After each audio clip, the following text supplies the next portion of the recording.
Hello అండి. Hi everyone. Welcome to Anjali home point. ఈరోజు ఒక మంచి స్వీట్ రెసిపీని చూపిస్తున్నా అండి. సో చాలా సింపుల్గా అండ్ టేస్ట్ కూడా చాలా బాగుంటుంది. ఇంట్లో పాలు బ్రెడ్ ఉన్నాయనుకోండి, సో చాలా టేస్టీగా ఎమ్మీగా ఉండే స్వీట్ తయారు చేసుకోవచ్చు. మరి ఈ స్వీట్ని ఎలా తయారు చేసుకోవాలో చూసేద్దాము. సో ముందుగా నేను బ్రెడ్ స్లైసెస్ని తీసుకున్నానండి. ఒక 8 వరకు తీసుకొని వాటిని మిడిల్లో ఈ విధంగా కట్ చేసుకున్నాను పొడవుగా. ఇప్పుడు స్టవ్ వెలిగించుకొని డీప్ ఫ్రైకి సరిపడా ఆయిల్ వేసుకోవాలి. ఆయిల్ హీట్ అయిన తర్వాత ఫ్లేమ్ని మీడియంలోకి అడ్జస్ట్ చేసుకొని బ్రెడ్ ముక్కల్ని వేసుకోవాలి. మీడియం ఫ్లేమ్లోనే ఉంచుకుంటూ మంచి గోల్డెన్ బ్రౌన్ కలర్లోకి వచ్చిన వరకు వీటిని ఫ్రై చేసుకోవాలి. చూడండి, ఈ విధంగా కలర్ చేంజ్ అవ్వాలన్నమాట, గోల్డెన్ బ్రౌన్ కలర్లోకి. ఇప్పుడు వీటిని పక్కన ప్లేట్లోకి తీసుకుందాము. ఇదే విధంగా మిగతా బ్రెడ్ ముక్కల్ని కూడా ఫ్రై చేసుకోవాలి. మీడియం ఫ్లేమ్లోనే ఉంచుకొని ఫ్రై చేసుకొని తర్వాత పక్కన ప్లేట్లోకి తీసుకోవాలి. ఇప్పుడు స్టవ్ వెలిగించుకొని ఇంకో ప్యాన్ తీసుకొని ఒక 250 గ్రామ్స్ వరకు షుగర్ వేసుకున్నాను. ఏ కప్పుతో అయితే షుగర్ తీసుకున్నానో అదే కప్పుతో వాటర్ వేసుకొని మీడియం ఫ్లేమ్లోనే ఉంచుకొని షుగర్ అంతా మెల్ట్ అయిన వరకు కుక్ చేసుకోవాలి. ఇప్పుడు ఇందులో 1 పించ్ వరకు ఆరెంజ్ ఫుడ్ కలర్ వేసుకుంటున్నాను. ఇది ఆప్షనల్ అండి, మీకు ఇష్టం లేదనుకుంటే స్కిప్ చేసుకోవచ్చు. ఒక పావు స్పూన్ వరకు యాలకుల పొడిని కూడా వేసుకొని బాగా కలుపుకోవాలి. మీడియం ఫ్లేమ్లోనే ఉంచుకొని చూడండి, షుగర్ సిరప్ అనేది మన చేతులకు స్టిక్కీగా ఉంటే సరిపోతుందన్నమాట. తీగ పాకం ఏం రావాల్సిన అవసరం లేదు.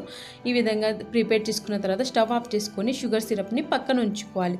ఇప్పుడు ఇంకో ప్యాన్ని కడిగి ఉంచుకోవాలి, ఎందుకంటే ఇప్పుడు ఇందులో మనం పాలను మరిగిస్తున్నాం అనమాట. సో ఇలా ప్యాన్ని కడిగి తీసుకున్నాం అనుకోండి, పాలు అనేటివి అడుగు అంటకుండా ఉంటాయి. ఇక్కడ నేను 1/2 లీటర్ ఫుల్ క్రీమ్ మిల్క్ తీసుకొని మీడియం ఫ్లేమ్లోనే ఉంచుకొని పాలు పొంగు వచ్చేంత వరకు కుక్ చేసుకున్నాను.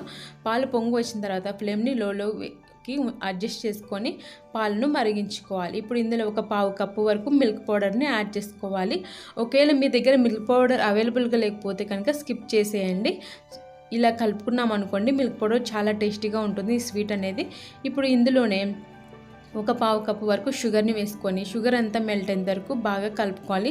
తర్వాత పాలు అనేటివి దగ్గరగా వచ్చేంత వరకు మనము లో ఫ్లేమ్లోనే ఉంచుకొని కలుపుకుంటూ కుక్ చేసుకోవాలి. చూడండి, ఈ విధంగా దగ్గరికి వచ్చిన తర్వాత ఇందులో ఒక పావు స్పూన్ యాలకుల పొడిని వేసుకోవాలి.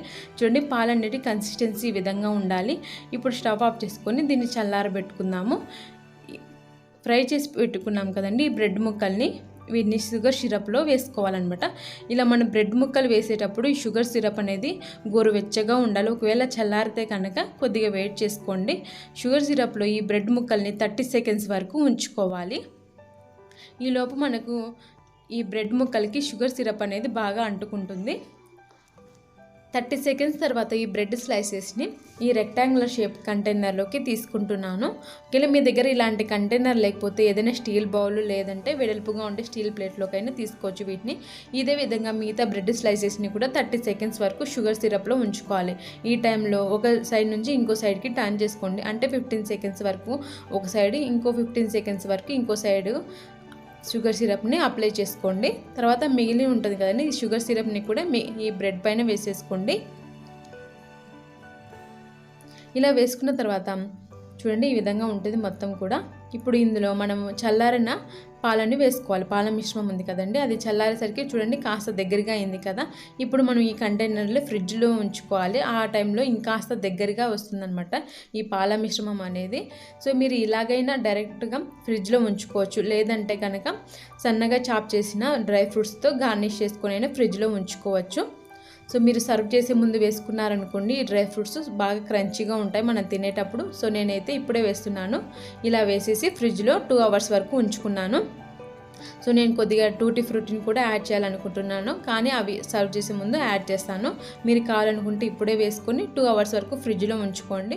సో చూడండి, 2 అవర్స్ తర్వాత మనకి ఈ పాల మిశ్రమం ఇంకాస్త దగ్గరగా బ్రెడ్ ముక్కలకి బాగా పట్టి ఉంటుంది. సో తినేటప్పుడు ఆ బ్రెడ్ ముక్కలు అనేటివి క్రంచీగా చాలా పైన వచ్చేసి పాల మిశ్రమం ఉంది కదా, అది చాలా జ్యూసీగా నోట్లో పెట్టుకోగానే ఇట్టే కరిగిపోతుంది. అండ్ ఒకసారి టేస్ట్ చేశారనుకోండి మళ్ళీ మళ్ళీ తినాలనిపిస్తుంది, అంత బాగుంటుంది ఈ టేస్ట్ అనేది, ఈ స్వీట్ అనేది.